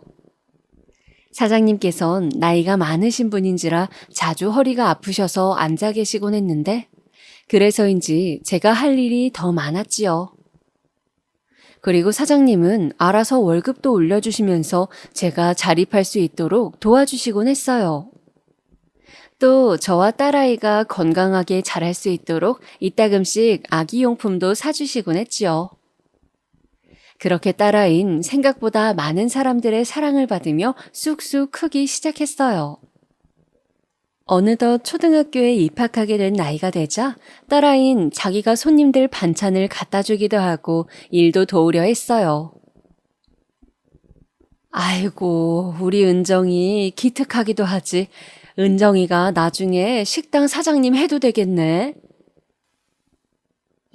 감사해요. 저 꼭 엄마 도와 엄마랑 식당 할 거예요. 사장님이나 저나 그런 딸아이를 보며 흐뭇하게 웃으시곤 하셨습니다. 저도 딸 하나만을 보며 제 삶의 고단함을 잊을 수 있었지요. 그러던 어느 날이었어요. 갑자기 시어머니께서 저를 찾아오신 거였어요. 어떻게 알고 오셨는지 식당으로 찾아오셔선 너무나 청천벽력 같은 말을 하시더군요. 갑자기 아이를 데려가야겠다는 거였어요. 어머니께서 왜 제 아이를 데려가신다는 거예요? 무슨 권리로요? 절대 안 돼요. 전 제 딸 어머니께 맡길 생각 추호도 없어요. 넌 그럼 이런 더러운 식당 구석에서 네 자식을 키우겠단 거야? 네가 그러고도 애 엄마니? 죽은 내 아들이 하늘에서 얼마나 비통해하고 있을지 그런 생각은 안 해봤니? 시어머니는 손주 얼굴 한번 보러 왔다가 이게 대체 무슨 꼴이냐며 네가 안 주면 내가 억지로라도 끌고 가겠다는 엄포까지 놓았어요. 정말 기가 막히더라고요. 그래서 어머님 그럴 권리 없으세요. 하고 당당히 말하긴 했지만 그날부터 계속 가게를 찾아와 아들을 찾는데 너무 겁이 났어요. 시어머니는 진상과 다름없었어요. 오셔선 아이를 데려가라 하셨고 그 때문에 손님들이 밥을 먹다 떠나시기도 했어요. 그 바람에 제가 식당을 그만둬야 하나 걱정할 정도로 얼굴을 못 들고 있었죠. 하지만 더욱 심각한 일은 그 후에 일어나고 말았어요.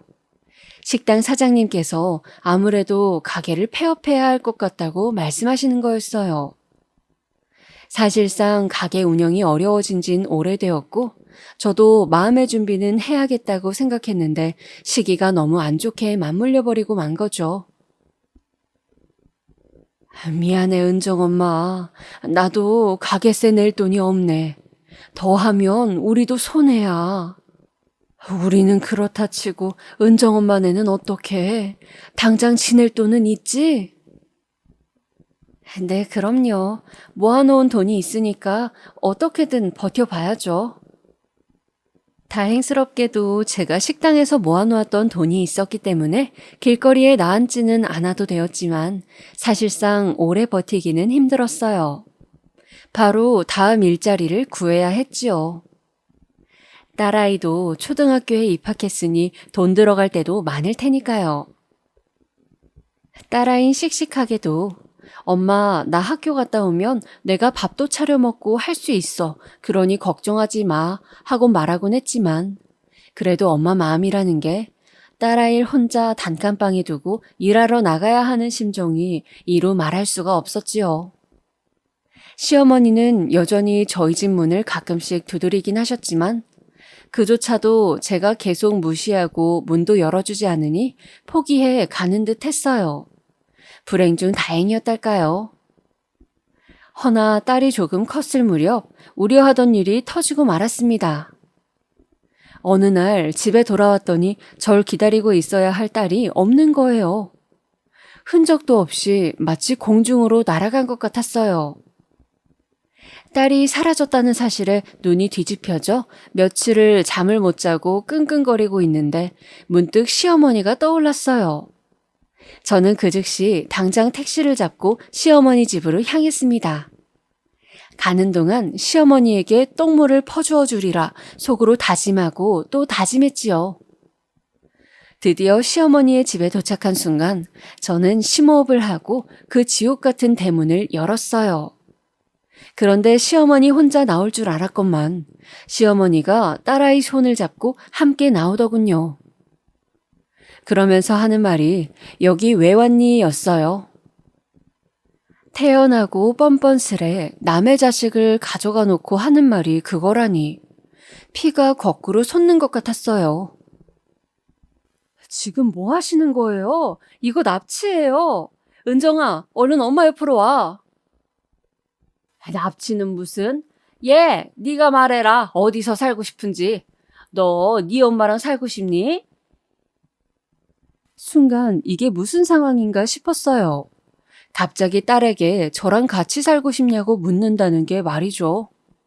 그런데 뒤이어 딸아이는 머뭇거리더니 제게 여기서 지내면 안 되겠냐고 하더군요. 여기 할머니 집에서 지내고 싶다고 하는 말에 저는 그만 숨을 멎은 듯 했습니다. 그리고 다시 물어봤어요. 정말? 은정아, 정말이야? 응, 엄마. 나 할머니 집에서 살면 할머니가 학원도 보내주고 용돈도 준대. 엄마가 나 보러 오면 되잖아. 어쩐 일인지 저에게 꼭부터 떨어지고 싶지 않아 하던 딸은 제게 그런 기막힌 말을 하더군요. 저는 딸의 말에 그만 할 말을 잃어버렸고 멍하니 딸의 얼굴을 바라보고만 있었어요. 막상 그 상황이 되니 입이 막히고 딸 얼굴만 바라보게 되더라고요.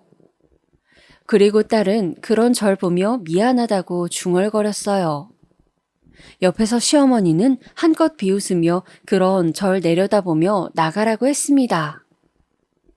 그 후 시어머니는 딸아이를 자주 보여주겠다 약속했지만 몇 년간 전 딸아이를 한 달에 한 번밖에 보지 못했습니다. 애초에 했던 약속과는 시어머니가 계속해서 미루었기 때문이에요. 딸이 아프다, 학원에 갔다. 그러더니 딸이 나중에는 절 보고 싶지 않아 한다는 말까지 하면서요. 어머니, 저희 얘가 그럴 리 없어요. 제발 보여주세요. 제가 엄마잖아요. 아, 얘, 내가 안 보여주는 거니? 은정이가 싫다잖아. 은정아, 오늘 엄마 만날래? 하지만 전화기 너머 잠시 후 머뭇거리며 들려온 딸아이의 대답은 엄마, 나 오늘 할머니가 놀이공원 데려가 준대. 친구들이랑 놀기로 했어. 였어요. 그렇게 전화는 끊겼고 끊긴 전화기에 대고 저는 오열을 하고 말았습니다. 같이 일하던 직원이 덩달아 눈물을 지으며 애기 엄마 어떡해 하며 친정엄마처럼 등을 쓸어주시는데 누가 제 심정을 알겠어요. 남편 잃은 게 가장 큰 고통인 줄 알았는데 세상에 태어나 그런 고통은 처음이었죠. 내 자식을 내가 볼 수 없는 그런 고통 말입니다. 아마 여러분은 상상도 하지 못할 겁니다. 그래도 이상하게도 당시 제가 일하던 가게 사장님의 말엔 힘이 있었어요. 절 잘 살펴주던 분이셔서 그런지 제게 다정하게 그런 말씀을 해주실 때면 당시 곧 죽을 것처럼 대답하긴 했지만 다시 어떻게든 살아가 보겠다는 의욕이 생기더라고요. 저는 아픔을 잊고자 딸을 향한 그리움을 삼키기 위해 더 열심히 일했어요. 매일 식당 일을 하면서 밤에는 야간 편의점 아르바이트까지 하면서 열심히 돈을 모았어요. 딸에 대한 원망이 없다면 거짓말이겠지만 아직 어린 딸이고 내 딸이니 하는 마음으로 사귀었어요. 그리고 언젠가 우리 딸이 대학 갈 때 좋은 남자 데리고 와 결혼하려 할 때 내가 보태줘야지 하고 그런 심정으로 한 푼 두 푼 모았는데 그게 딸과의 끈이 되는 것만 같더라고요. 그래서 딸아이 명의로 된 통장 안에 돈을 차곡차곡 쌓았고 어느 날 밤엔 그만 서러움을 견디지 못하고 딸 사진을 붙들고 울면서 몇 년을 보내었어요. 그렇게 지내던 어느 날 그토록 기다려오던 딸 소식이 들려왔어요. 바로 딸이 중학생도 안 된 나이에 유학길에 오른다는 소식이었죠. 그것도 시어머니가 아닌 시누이를 통해 들었던 거였습니다. 언니, 우리 엄마가 은정이 유학 보낸다고 해요. 엄마가 전하지 않을 것 같아서, 언니도 알고는 있어야 할 것 같아서 말해요. 뭐라고요, 아가씨? 그게 정말이에요? 그날로 저는 시댁을 찾아가 문을 두드렸어요. 하지만 시어머니가 아닌 낯선 사람이 나오더군요. 그러면서 하는 말이 얼마 전에 집을 팔고 이사를 갔다는 거였어요. 제가 그게 무슨 말이냐, 여기 살았던 사람들은 모르냐 물었지만 그분도 모른다며 고개를 가로저었고 저는 그 길로 제 딸아이의 행방을 알 길이 없어졌습니다. 시어머니도 시누이도 모두 제 연락은 받지 않았으니까요. 자식이 살았는지 죽었는지 모른 채로 산다는 건 생각보다 더 막막한 고통이었어요. 딸아이 이름에 통장 속 잔고는 쌓여가는데 그리워하는 것 말곤 할 수 있는 게 없었어요.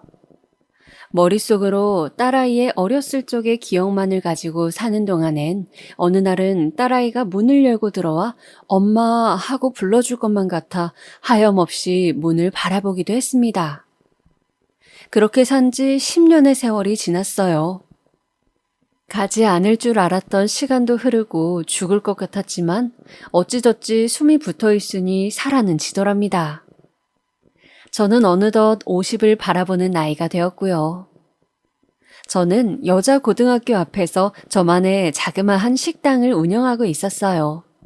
비록 작은 김밥집이었지만 그래도 저 혼자 책임지고 살기엔 나쁘지 않은 벌이었어요. 학교 앞에 있던지라 교복 입은 학생들이 자주 들락거렸는데 그 나이 때 배고파 학교가 끝나면 김밥집으로 달려오는 애들을 보면 하나라도 더 주고 싶고 그런 애들을 보는 게 인생의 유일한 낙이었습니다. 하지만 경제적인 형편이 나아졌다 하더라도 항상 마음속은 허했습니다. 딸로 인한 그리움은 그 어떤 것으로도 대체되지 않았으니까요. 그래서일까요? 어느 순간 눈앞이 어질거리고 기절할 것 같아 병원을 찾아갔는데 제가 암이라고 하더라고요. 눈앞이 컴컴했습니다. 날 돌봐줄 사람도 없는 마당에 암이라니 하늘이 나를 이렇게 미워할 수 있나? 내가 전생에 무슨 나쁜 일을 한 건가? 참 원망스럽고 그러면서 문득 우리 딸 얼굴이 생각나는데 눈물이 쏟아질 것 같았습니다. 환자분, 지금이라도 당장 입원해서 수술 받으셔야 합니다. 의사의 말을 듣는 와중에도 저는 계속해서 딸아이의 얼굴을 그리고 있었어요. 어디선가 타지에서 엄마 없이 살고 있을 딸을 생각하면 누군가가 심장을 도려낸 듯이 아팠습니다. 그래도 죽기 전 딸 얼굴은 봐야 하는데 저는 그만 날 찾지 않는 딸을 향한 깊은 원망, 배신감, 그동안의 슬픔들이 모두 겹쳐 진료실에서 선생님 가운을 잡고 목 놓아 울고 말았어요. 처음엔 삶에 대한 허망함 때문에 수술도 받지 않으려 했지만 주변 사람들이 아니, 무조건 살아야지. 어떻게든 살아. 수술 안 받기만 해봐. 내 그냥 억지로라도 병원에 끌고 갈 테니까. 라고 하는 바람에 어찌저찌 입원을 하게 되었어요. 특히 이 김밥집을 찾아주는 아이들을 생각하니 이상하게 살고 싶다는 생각도 들었고요. 그렇게 저는 입원 준비를 마치고 병원으로 들어가기 전날 한 사람을 만나게 되었습니다. 지금 생각하면 운명이지 않을까 싶은데요. 죽기 전까지 볼 수 있을까 싶었던 제 피부칠, 바로 제 딸이었어요. 긴 생머리에 오밀조밀한 이목구비, 고급스러운 옷을 입은 한 여자가 김밥집에 들어왔는데 저도 모르게 넋을 잃고 쳐다보게 되더군요. 그 여자가 고개를 돌려 천천히 저를 볼 때까지요. 그리고 저는 그 젊은 여자를 똑바로 마주한 순간 그만 눈물을 흘리고 말았어요. 그 아인 바로 제 딸이었어요. 엄마. 이윽고 딸아이가 절 부르며 꽉 안아주었습니다. 얼마 만에 안아보는 딸아이 품인지 이리 어른이 되어서 어느덧 저보다 키가 큰 딸아이가 저를 외려 안는데 그제야 실감이 났어요. 딸이 내 품 안에 있구나. 엄마, 보고 싶었어. 저는 그 말을 듣고 더 눈물을 참을 수 없어 그렇게 한참 딸을 껴안으며 울었어요. 한참을 울고 난 후 우리는 그간 못한 이야기들을 하나하나 짐 풀듯 풀어냈어요. 저희에겐 만나지 못한 시간이 길었던 만큼 들어야 할 얘기도 많았지요. 딸아인 처음 우리가 헤어졌을 때의 얘기부터 시작했어요. 우선 엄마, 나 엄마한테 사과부터 하고 싶어. 내가 엄마에게 그때 그렇게 굴었던 건 정말 어렸기 때문이야. 할머니 말을 믿었거든. 할머니가 나한테 그랬어. 내가 있어서 엄마가 가난하게 사는 거라고. 그리고 당시 우리 집 형편도 되게 힘들었잖아. 나만 없으면 엄마가 행복하게 살 수 있다 하는데 그 말이 꼭 진짜 같았어. 그래서 엄마한테 일부러 더 나쁘게 굴면서 할머니와 살고 싶은 척 했어. 그런데 내가 계속 엄마와 같이 살고 싶어 하니까 할머니가 나한테 유학을 가라고 했어. 가기 싫기도 했지만 내가 하고 싶은 게 음악이라 마음 한편 더 넓은 세상도 보고 공부도 하고 싶었어. 내가 성공해서 돈 많이 벌면 엄마 행복하게 해줄 수도 있을 테니까. 그렇게 딸아이는 유학길에 올랐다고 합니다. 하지만 할머니는 한국에 나와도 엄마 주소를 알려주지 않았고 심지어 딸이 제 번호를 알려달라고 전화를 걸었을 때조차 받지 않았다 합니다. 딸은 힘든 유학 생활에 어려움이 겹쳐 엄마가 더 보고 싶었고요. 허나 딸도 유학 생활이 길어지고 하면서 자기가 엄마에게 준 상처 때문에 엄마가 자기를 보고 싶어 하지 않을까봐 많이 두려웠다고 해요. 또 할머니가 갑자기 지원을 끊는 바람에 먹고 살기 바빠서 어느새 한국은 잊고 거기에 적응을 하면서 시간이 생각한 것보다 많이 흘러갔다고 해요. 그래도 엄마는 엄마인지라 지금에서야 용기를 내어 저를 찾아왔다고 하고요. 엄마 당당히 볼 수 있을 것 같아서. 엄마, 내가 어려서 엄마 마음에 나도 모르게 상처를 냈어. 미안해. 딸아이의 말에 그만 저는 그동안 딸에게 품었던 작은 원망이 녹아내리는 걸 느끼며 오열을 하고야 말았습니다. 그리고 저와 딸아인 서로의 어깨가 축축해지도록 꼭 껴안았어요. 그러자 잠시 뒤 딸이 나 엄마한테 소개시켜주고 싶은 사람이 있어. 하더군요. 그 사람이 누군데? 내가 결혼하고 싶은 사람이야. 그렇게 저는 딸아이가 결혼하고 싶다고 했던 사람까지 만나게 되었어요. 딸아이가 결혼하려는 사람은 딱 봐도 훤칠해 보이고 사람도 다정하고 자상해 보였어요. 무엇보다 어른을 모시는 예의를 보니 인성이 괜찮은 사람이라는 게 느껴졌어요. 자식에 이어 자식이 결혼하려는 사위까지 만나게 되다니 이 시간은 꿈인지 생시인지 모를 만큼 더할 나위 없이 행복했습니다. 허나 저에겐 하나 남아있는 문제가 있었습니다. 바로 제 몸 상태였지요. 딸에겐 알려야 할 것 같아 오랜만에 상봉한 어미이지만 아프다는 이야기를 전하니 딸은 저보다 더 서럽게 울더라고요. 그러면서 자기가 어떻게든 엄마를 낫게 해줄 거라며 소리치는데 주책맞게 살고 싶다는 기도를 조용히 하늘에 올리게 되더군요. 딸을 만나기 전까진 살아도 죽어도 괜찮다는 마음이었는데 말이죠. 딸은 수술날 예비 사위와 함께 밖에서 저를 지켜주고 있었어요. 그 덕분인지 저는 다행히 수술을 잘 받고 회복도 빠르게 해나갈 수 있었습니다.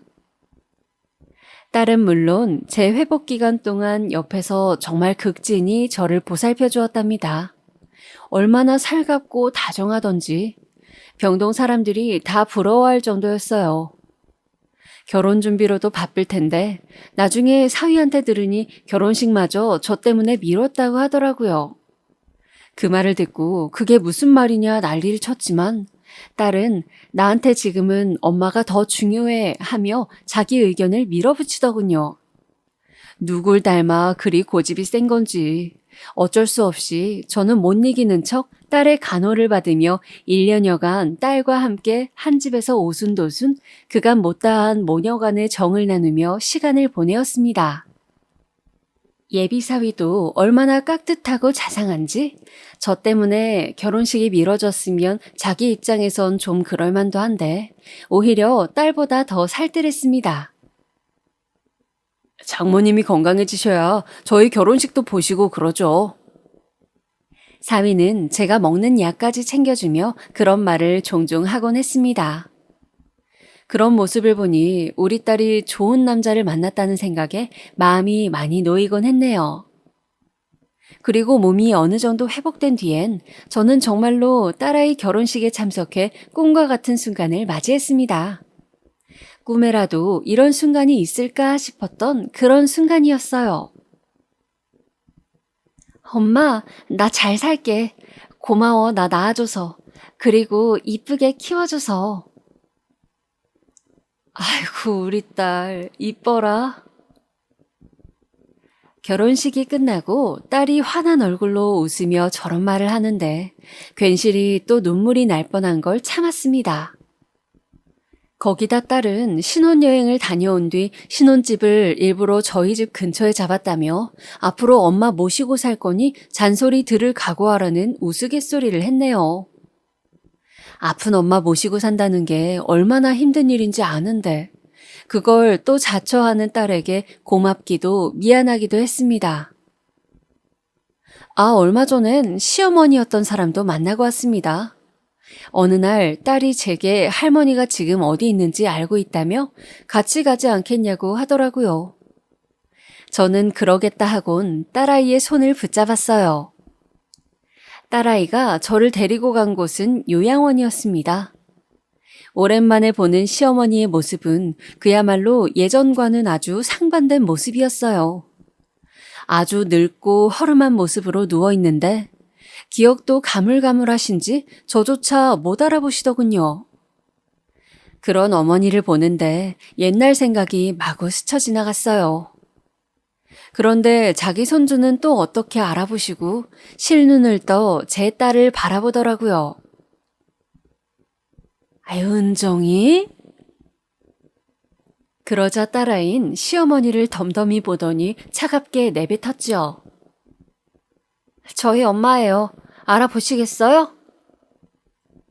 시어머니는 그 말에 충격을 받은 얼굴이 되었고 절 보던 시어머니의 눈꺼풀이 가여울 정도로 푸르르 떨렸어요. 그리고 곧이어 온몸이 떨리는데 저는 그런 시어머니를 보며 아주 오랜만에 인사를 건넸어요. 어머니 안녕하세요. 평생 지옥 속에 사시길 바라겠습니다. 그 이상 더 말은 하지 않았어요. 이미 죽어가는 사람 앞에서 말을 쏟아내봤자 무슨 소용이 있겠나요? 오히려 그런 사람을 등지고 제가 딸아이와 행복하게 사는 게 진정한 복수라는 생각을 했어요. 사실 저도 마음 같아서야 저와 딸을 갈라놓은 이 사람의 멱살이라도 잡고 싶었지만 간신히 그 마음을 억눌렀답니다. 그렇게 돌아오는 길엔 딸아이와 함께 사위를 불러 저녁 한 끼 맛있는 거라고 집으로 갔네요. 지금 저는 너무나 행복한 삶을 살고 있습니다. 제 옆에 그토록 보고 싶었던 딸아이가 있으니까요. 딸아이는 지금 임신을 하고 있는 상태여서 곧이어 저에게 손주를 또 안겨주려 하고 있어요. 태어날 손주가 무척이나 보고 싶어요. 우리 딸아이를 많이 닮은 아이겠지요? 사실 사연을 쓰기 전까진 많이 망설여졌어요. 아무리 익명이라지만 혹시나 비난의 눈초리가 있을까봐 겁이 나기도 했는데 그래도 막상 쓰고 나니 제 이야기를 이렇게 글로 써보는 게 처음이라 후련하기도 하고 시원하기도 했네요. 아무튼 저희 모녀 돌고 돌아 드디어 만나게 된 인연이니만큼 더 아끼고 보듬으며 행복하게 살아나가겠습니다. 지금까지 사연을 들어주신 분들 모두 감사하고요. 오늘 하루 사랑하는 사람과 뜻깊은 시간 보내시길 진심으로 바라겠습니다.